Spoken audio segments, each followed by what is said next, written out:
नमस्कार, स्वागत है आपका। मैं हूं गौरव कुमार पांडे। इस वक्त एक बड़ी खबर आ रही है, उसकी तरफ रुख कर रहे हैं। इस वक्त की बड़ी खबर आ रही है विकास बराला छेड़छाड़ मामले से जुड़ी हुई। इस वक्त की बड़ी खबर आ रही है जहां गाड़ी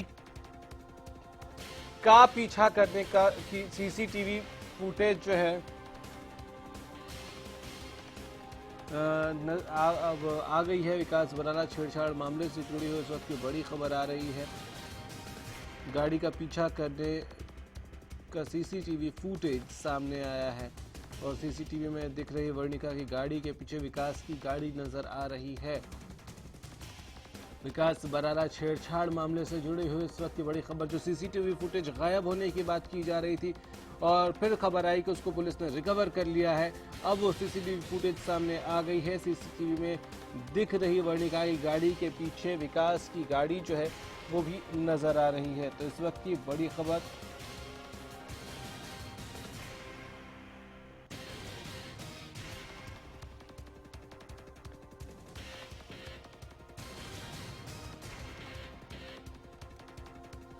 राकेश गुप्ता हमारे विशेष संवाददाता इस वक्त हमारे साथ फोन लाइन पे हैं। राकेश, क्या अपडेट्स हैं?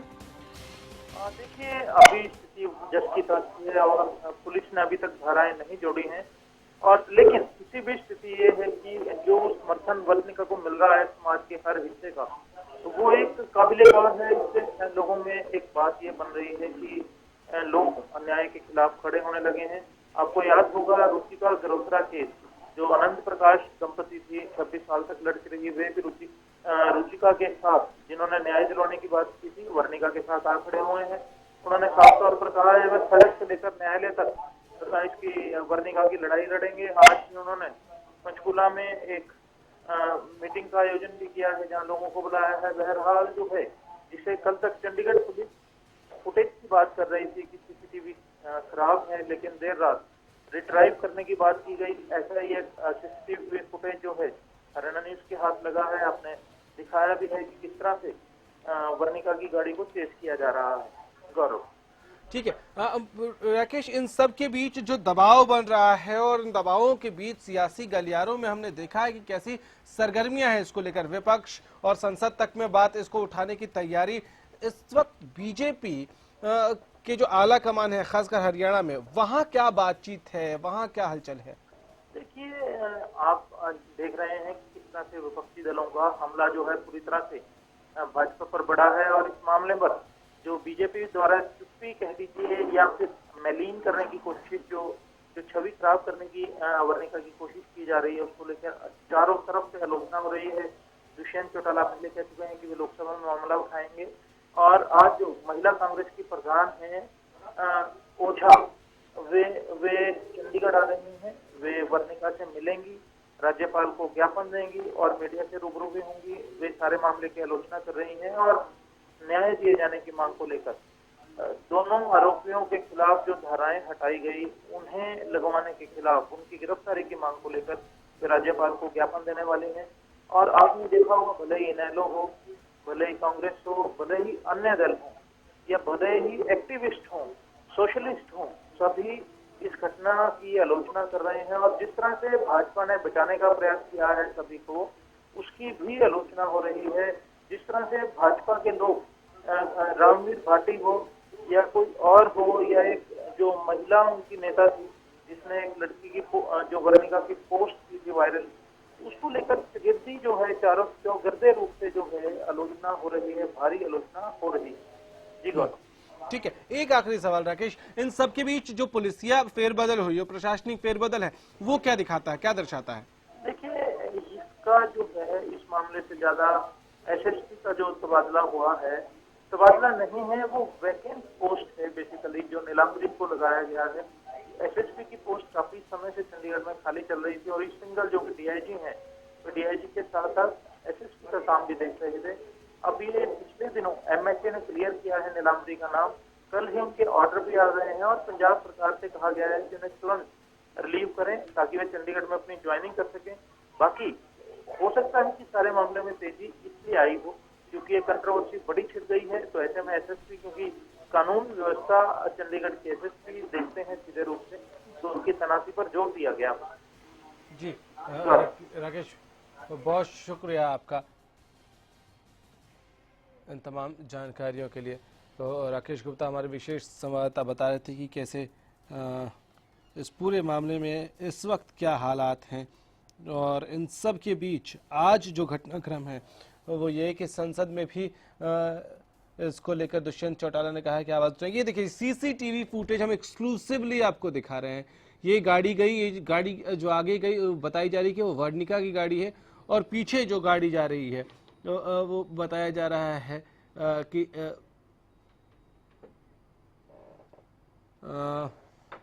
सुभाष बराला के बेटे विकास बराला की ये गाड़ी बताई जा रही है। तो दो गाड़ियां इस एक्सक्लूसिव फुटेज में आपको नजर आएंगी।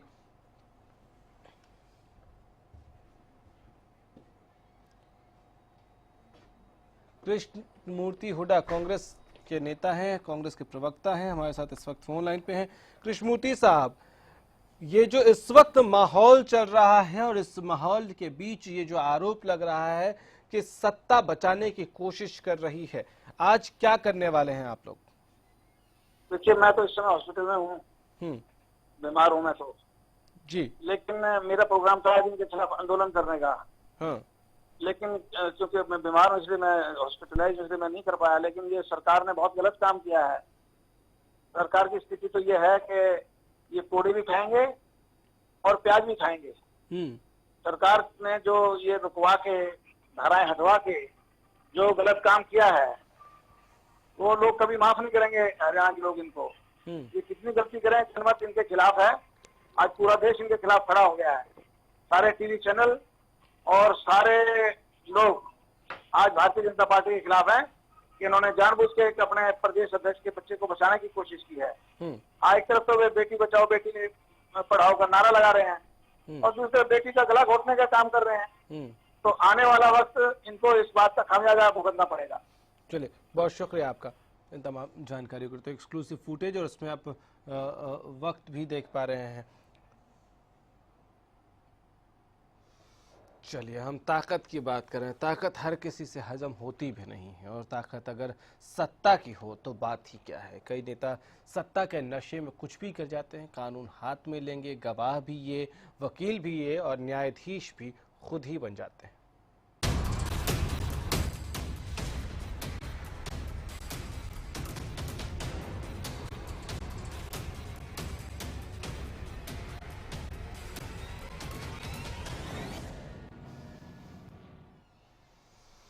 तो बीजेपी के नेताओं पर एक के बाद एक आरोप लग रहे हैं। किसी के बेटे को बचाने के लिए पुलिस पर आरोप, तो कहीं अपनी शान में कुछ भी कर गुजरने का आरोप। लेकिन सब के बीच अगर किसी को मुसीबतों और दर्द से दो चार होना पड़ रहा है तो वो लोग हैं जो इन नेताओं को अपने वोट की ताकत देते हैं।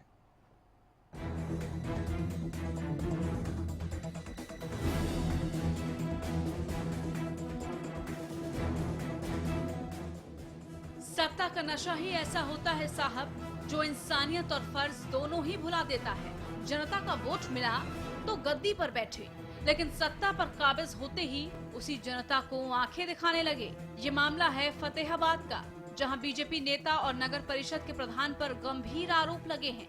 साहब पर एम्बुलेंस को आधे घंटे तक रोके रखने का आरोप लगा, जिससे मरीज की मौत हो गई। मृतक के भाई का कहना है कि चाचा की तबीयत अचानक खराब हो गई, जिन्हें अस्पताल ले जाया गया, जहां डॉक्टर ने दूसरे डॉक्टर के पास ले जाने के लिए कहा। एम्बुलेंस मरीज को लेकर रवाना हुई। लाल बत्ती पर नगर परिषद के प्रधान दर्शन नागपाल की गाड़ी आगे आ गई और एम्बुलेंस प्रधान की गाड़ी को छू कर निकल गई। जब हम बंसल हॉस्पिटल की तरफ जा रहे थे, देवीलाल बुद्ध के पास पहुंचे, दर्शन नागपाल जी के ड्राइवर ने गाड़ी को एम्बुलेंस के आगे लगा करके अवरुद्ध कर दिया। ड्राइवर को भी बदतमीजी करते, ड्राइवर के साथ, एम्बुलेंस के ड्राइवर के साथ चाबी खोसने की कोशिश करते रहे, गाड़ी बंद करवा दी, ना आगे जाने दे रहे ना पीछे जाने। हमने बहुत रिक्वेस्ट करी कि पहले पेशेंट को हम दिखवा लें, आपसे बाद में बात कर लेंगे, कोई बात नहीं। जरा नगर परिषद के प्रधान की भी सुन लीजिए। आरोपों को लेकर उनका क्या कहना है। पीछे जाके मारी एम्बुलेंस, तो मामला ना तो मुझे पता कौन है। जब लगी गाड़ी इतने में लाल बत्ती खुल गई, सिग्नल हो गया, हम चल पड़े। चल पड़े तो मेरे को ड्राइवर ने बताया बाबू जी एम्बुलेंस वाला खाली है और उसके में ड्राइवर ने दारू पी रखी। मैं कहा नहीं यार जान दो। फिर वो आगे चले गए, उनकी गाड़ी उन्होंने आगे निकाल दी, हमने निकालने दी, पीछे हमारी गाड़ी थी तो हम चले गए। इतने में वो गाड़ी मुड़ गई वहाँ बंसल की, तो हम पीछे चले गए। मैंने देखा जब वहाँ पे चले गए लगे तो पेशेंट निकाल रहे थे। मैंने ड्राइवर को बोला भाई यार ये तो पेशेंट है, आओ चले। मैं कहा ठीक है। मैं कहा इसमें पेशेंट है। गुस्साए परिजनों ने मामले की शिकायत थाने में दी है। मृतक के परिजन नगर परिषद प्रधान पर कार्रवाई की मांग कर रहे हैं। हमारे पास शिकायत आई हुई है, शिकायत की जांच चल रही है। जांच में जो भी दोषी पाया जाएगा उनके खिलाफ कार्रवाई की जाएगी। तो ये कोई मिले या नहीं कोई साक्ष्य वगैरह आपकी ओर से करते देना, CCTV वगैरह कुछ इस तरह का? फुटेज वगैरह देख रहे हैं, तो जो भी कार्रवाई दोषी व्यक्ति को बख्शा नहीं जाएगा। पहले बीजेपी नेता के बेटे ने छेड़छाड़ की और अब दूसरे बीजेपी नेता ने सुप्रीम कोर्ट के निर्देशों की धज्जियां उड़ा दी। ऐसे में सरकार पर सवाल उठ रहे हैं कि क्या सत्ता मिलते ही नेताजी सब कुछ भूल, क्या किसी की जान से भी बड़ा नेताजी का ओहदा है। फतेहाबाद से जितेंद्र मोगा के साथ ब्यूरो रिपोर्ट, हरियाणा न्यूज। तो ये तस्वीरें अपने आप में बहुत कुछ कहती हैं। ये परिस्थितियां, ये बयान, बहुत सारे आरोप और आरोप संगीन हैं कि क्या शान से बड़ी जान है। फतेहाबाद से जितेंद्र मोगा हमारे संवाददाता इस वक्त हमारे साथ फोन लाइन पे हैं। जितेंद्र, अब तक क्या कार्रवाई की पुलिस ने? इस मामले में पुलिस को शिकायत पीड़ित के परिजनों की ओर से दी गई है, मृतक के परिजनों की ओर से, और पुलिस इस मामले में जांच करने की बात कह रही है। हालांकि 2 दिन का समय मांगा गया है जो मृतक के परिजन है, क्योंकि जो अस्थियां वगैरह है मृतक की वो वहां विसर्जन करने के लिए वो गए हुए हैं, तो 2 दिन का समय उनकी ओर से ही मांगा गया। और पुलिस का यही कहना है कि CCTV को कब्जे में उन्होंने ले लिया है और जो जांच है वो की जा रही है। हालांकि मामला जो है वो दर्ज अभी तक नहीं किया गया है। मामला दर्ज ही नहीं किया गया है? यहाँ मामला इसमें दर्ज नहीं किया गया है और मान मनोबल का दौर, जो पंचायतों का दौर है वो जारी है, क्योंकि जो प्रधान है उनकी तरफ से पूरा प्रयास किया जा रहा है अभी मामला कैसे न कैसे निपट जाए। और पुलिस पे ये प्रेशर भी कहा जा सकता है जब तक इस मामले में जो FIR दर्ज नहीं हुई है। ठीक है, तो क्या ये पुलिस को दिख ही नहीं रहा कि ये साफ CCTV फुटेज में ये सारी चीजें नजर आ रही, कम से कम मामला दर्ज तक नहीं करेगी पुलिस? ये बहुत अजीब सा साउंड कर रहा है। ये मामला क्यों नहीं दर्ज कर रहा है? इससे पीछे लॉजिक क्या है पुलिस के पास? लॉजिक पुलिस से जो बात हुई है उनका यही कहना है कि दोनों पक्षों को बुलाया गया है और दोनों को नोटिस जारी कर दिया गया अपना पक्ष रखने के लिए। और कहीं ना कहीं जब ये जो पीड़ित पक्ष है उसकी तरफ से पुलिस को कल लिखित में जो रात के समय दी गई है, अभी 2 दिन का समय हमें चाहिए, तो पुलिस का यही तर्क है जब पीड़ित परिवार की ओर से 2 दिन का समय मांगा जा रहा है तो इसको लेकर अब रुके हुए हैं वो, और यही तर्क पुलिस की ओर से दिया जा रहा है। ठीक है, पुलिस को से 2 दिन का वक्त मांगा गया है। जितेंद्र, एक आखिरी सवाल का जवाब दे दीजिए, ये 2 दिन का वक्त किस बात के लिए मांगा है इस परिवार ने? और अगर वो कहीं बिजी हैं तो क्या पुलिस मामला दर्ज नहीं करेगी? सुओ मोटो होता है, स्वतः संज्ञान होता है, सारी तस्वीर सामने है, CCTV फुटेज सामने है, तो क्या ये सत्ता की शक्ति है जिसकी वजह से इसको थोड़ा होल्ड किया जा रहा है? ये सब पर सत्ता की शक्ति है। परसों की जब दरखास्त दी गई है, 6 तारीख की दरखास्त दी हुई है शिकायत, और मामला दर्ज नहीं किया गया, जबकि CCTV में साफ तौर पर साक्ष्य सामने आ रहे हैं अभी किस प्रकार गाड़ी को रोके रखा गया है। 8 साढ़े 8 मिनट की ये पूरी फुटेज है। और जो कंपाउंडर है जो अस्पताल का, जिसने ECG की, उससे मरीज मृतक के नवीन की गाड़ी में ही ECG हुई, अस्पताल उसे ले जाया तक नहीं गया क्योंकि वहाँ पे झगड़ा जो है चल रहा था इसी गाड़ी टच को लेकर प्रधान के साथ। तो उसने कहा है अभी गाड़ी में ही इसने जो दम तोड़ा है। तो साफ तौर पर जो साक्ष्य हैं वो प्रधान के खिलाफ ही जा रहे हैं। फिर भी जो मामला दर्ज नहीं हो रहा है तो कहीं ना कहीं कहा जा सकता है भी राजनीतिक दबाव। ठीक है, एक और चीज क्लियर कर दीजिए जितेंद्र कि पहली शिकायत कब दी इन लोगों ने, परिजनों ने, और उसके बाद ये वक्त कब मांगा? सबसे पहले 6 तारीख को शिकायत परिजनों की ओर से दी गई और कल 7 तारीख को लगभग रात को 8:30 बजे परिजनों की ओर से वक्त जो मांगा गया है, और उन्होंने यही कहा है अभी हमने जो अस्थियां विसर्जन करने के लिए जाना है और 2 दिन का समय, मतलब लगभग 2 दिन पहले बीत चुका है पहली शिकायत के बाद, और तब तक मामला दर्ज नहीं हुआ और उसके बाद इन्होंने वक्त मांगा है। जी हाँ, 6 तारीख को शिकायत दी गई है दिन में, हाँ। उसके बाद 7 तारीख को रात को वक्त मांगा गया है। चलिए जितेंद्र, बहुत शुक्रिया आपका। तो 6 तारीख को दिन में शिकायत दी गई और 7 तारीख को रात को वक्त मांगा गया, यानी कि 6 तारीख का पूरा दिन, पूरी रात, और 7 तारीख का पूरा दिन। इतने दिन में पुलिस ने मामला दर्ज करना तक जरूरी नहीं समझा। एक छोटा सा ब्रेक लेंगे, वापस लौटेंगे तो इसको जरा और तहकीकात के तरीके से इसको जरा समझने की कोशिश करेंगे और इस पर कुछ और सवाल ऑब्वियसली होंगे।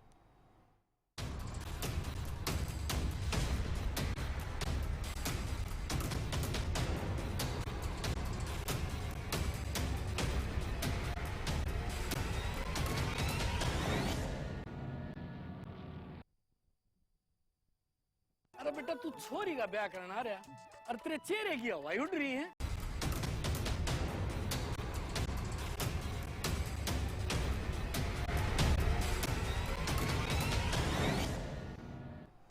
शान बड़ी या जान, अगर नगर परिषद के ये जो अध्यक्ष हैं इनकी गाड़ी में एम्बुलेंस से टक्कर हो भी गई थी तो क्या इनको ये अधिकार है कि ये बीच सड़क पर उस एम्बुलेंस को रुकवाएं? क्या इनको ये अधिकार है कि एम्बुलेंस के ड्राइवर को ये खुद ही मामले के निपटारे के लिए उसको धमकाने लग जाएं, उसको रोकने लग जाएं, उससे बहस करने लग जाएं? या इसके लिए कानून है, इसके लिए पुलिसिया व्यवस्था है कि आप कंप्लेन करें कि फला फला ड्राइवर फला फला गाड़ी नंबर ने मेरी गाड़ी को टक्कर मार दी है? क्या ये व्यवस्था सिर्फ आम आदमी के लिए है या ये व्यवस्था सत्ता में कुर्सी पर बैठे लोगों के लिए भी लागू होती है? ये तमाम सवाल हैं और इन सवालों के बीच एक सबसे बड़ा और अहम सवाल ये कि इस सियासी ड्रामे शक्ति प्रदर्शन के बीच जो व्यक्ति उसकी मौत हो गई उसके लिए कसूरवार कौन, उसके लिए जिम्मेवार कौन और इसके लिए किसको सजा होगी और क्या सजा होगी? आप इस बात का अंदाजा ऐसे भी लगा सकते हैं कि 6 तारीख को यह मामला दर्ज कराया गया और 7 तारीख की रात तक ये मामला दर्ज ही नहीं हुआ है। अरुण जी हैं, ये जिस व्यक्ति की मृत्यु हो गई उनके परिजन हैं हमारे साथ। अरुण जी, सबसे पहले तो इस क्या कहूँ उसको, निराशा की घड़ी, शोक की घड़ी में हम सब आपके साथ हैं, लेकिन मुझे एक बात बताइए, आप लोगों ने पहली कंप्लेन पुलिस को दी कब? हमने जी 6 तारीख को सुबह 9:20 के करीब हम कंप्लेन अपनी तरफ से देने गए थी और हमारी तरफ से तो इसकी कोई मंशा नहीं थी जी कंप्लेन देने की। लेकिन जब हमने अगले दिन अखबार में ऐड देखा और उन्होंने अपनी सफाई में पेश किया जी, जैसे ही हमने एम्बुलेंस रोकी, उनका पीछा किया, चाबी निकाली, उनके साथ मान लो हमने खरी खोटी सुनाई, बहसबाजी हुई, उसके बाद तब जाके हमने उन्हें मौके दी और चाबी हाथ में दी उनके हाथ में। अच्छा, मतलब खुद ही इन्होंने किया और उसके बाद खुद ही इन्होंने कंप्लेन भी कर दी? हाँ जी, अगले दिन तुरंत ही इन्होंने मानो रात को फोन किया, मतलब किसी ने भी। हाँ। हमें तो ये पता नहीं था मैटर मतलब अखबार में इशू हो जाएगा। हाँ। और अगले दिन जब हमने अखबार पढ़ा तब हमें फील हुआ जी देखो ये सदस्य हमारा गया है और वाह वाह ये लूट रहे हैं। ठीक है, मुझे एक बात बताइए कि ये जब टक्कर लगी उसके बाद इन्होंने आपकी गाड़ी जब रोकी आप लोगों की तो क्या कह रहे थे? ये जी बस कह रहे थे जी हमारी गाड़ी को टक्कर क्यों लगाई इन्होंने, हमारी गाड़ी को टच क्यों किया। हम अपनी तरफ से सफाई करते हैं, गाड़ी में पेशेंट है, पहले आप पेशेंट को देख लेते हैं और उसके बाद हम इस मसले को हल कर लेंगे, कोई बात नहीं। लेकिन इन्होंने हमारी इग्नोर सुनी और बार बार गाड़ी की तरफ इशारा करते रहे भी हमारी गाड़ी टच हुई है, तो टच हुई कैसे। इस चक्कर में 10-15 मिनट हमारे वहीं लगे और हम अपने चाचा जी को मौके पे इलाज नहीं दिलवा पाए। लेकिन सीसीटीवी फुटेज में तो ये 8 मिनट की ही बहस 8.5 मिनट की लग रही है। हाँ जी, लगभग इतना टाइम लग गया ना, मतलब बहस करने के बाद उस टाइम हमें होशोवास नहीं था। ठीक है, जो भी है, मुझे एक बात बताइए, जब पुलिस को आपने कंप्लेन दी तो पुलिस ने अब तक एफआईआर तक क्यों नहीं दर्ज की है? देखिए, हमने उन्हें सिर्फ लिखित में दिया है कि हमें थोड़ा टाइम मिल सके, क्योंकि हमें अपने वो चाचा जी के फूल हरिद्वार वो आप लोगों ने 7 तारीख को रात में दिया है, लिखित में वक्त मांगा है, लेकिन 6 तारीख को जब आपने कंप्लेन दे दी उसके बाद एफआईआर क्यों नहीं दर्ज हुई? आप लोगों ने पूछा नहीं पुलिस से? नहीं, उन्होंने दोनों पक्षों को बुलाने के लिए हमसे टाइम मांगा, भैया आप एक बार टाइम दे लो। हम उस टाइम तो राजी हो गए, लेकिन उसके बाद हमारे मतलब सहमति नहीं हुई जी। फिर हमने टाइम मांगा जी, हम पहले अपने जो रिवाज है वो करना चाहते हैं। सदन में पूरा परिवार बोलने के लायक नहीं है, इसलिए हम एक बार जो अपने चाचा जी के फूल हरिद्वार लेके भेजे जी और 2 दिन के बाद इस मैटर पर बात करेंगे। ठीक है, बीजेपी के प्रवक्ता हमारे साथ इस वक्त ढुल साहब फोन लाइन पे हैं। एक बात बताइए कि ये क्या चल रहा है सूबे में एक नगर परिषद के चेयरमैन एक एम्बुलेंस को रुकवा लेते हैं, उसको इतनी देर तक रोक लिया, 8 मिनट 10 मिनट की, एक व्यक्ति की मौत हो गई। जो 8-10 मिनट पहले पहुंचता तो बच जाता। निश्चित तौर पर जो हुआ ये बहुत ही दुखद घटना थी और विशेष तौर पर हमारे कानून में भी ये प्रावधान है कि एम्बुलेंस के लिए तो हमें रास्ता क्लियर करना चाहिए और रखना चाहिए जी। जो हमारे बीजेपी के पदाधिकारी जिन्होंने ये काम किया है उनके विरुद्ध कानूनन जो भी कार्रवाई बनेगी। सर क्या कार्रवाई बनेगी? 6 तारीख को पुलिस में शिकायत दी गई और उसके बाद अब तक एफआईआर तक दर्ज नहीं हुई। सर कार्रवाई कैसे होगी? अभी मुझे इस बात की जानकारी नहीं है। आपके माध्यम से मुझे पता चल रहा है कि उनकी 6 तारीख को एप्लीकेशन दी गई थी। मैं अगर मुझे आप 10-15 मिनट या 5 मिनट ब्रेक का देंगे, ब्रेक में दोबारा जोड़ेंगे तो मैं इससे बात करके ये बता पाऊंगा। सर ये सवाल हम लगातार उठाते रहेंगे। इस बुलेटिन में हमारे पास इतना ही वक्त है। आप जरूर पूछिए और हमारे लिए नहीं पूछिए सर, अपने लिए पूछिए, उस जनता के लिए पूछिए जिस जनता ने आप लोगों पर भरोसा जताया है, क्योंकि जनता फिर सवाल पूछेगी और जनता ने आपको वोट भी इसीलिए दिया है क्योंकि वो आपसे सवाल पूछ सके कि कुछ गलत हो रहा है तो क्यों हो रहा है। फिलहाल इतना ही, नमस्कार।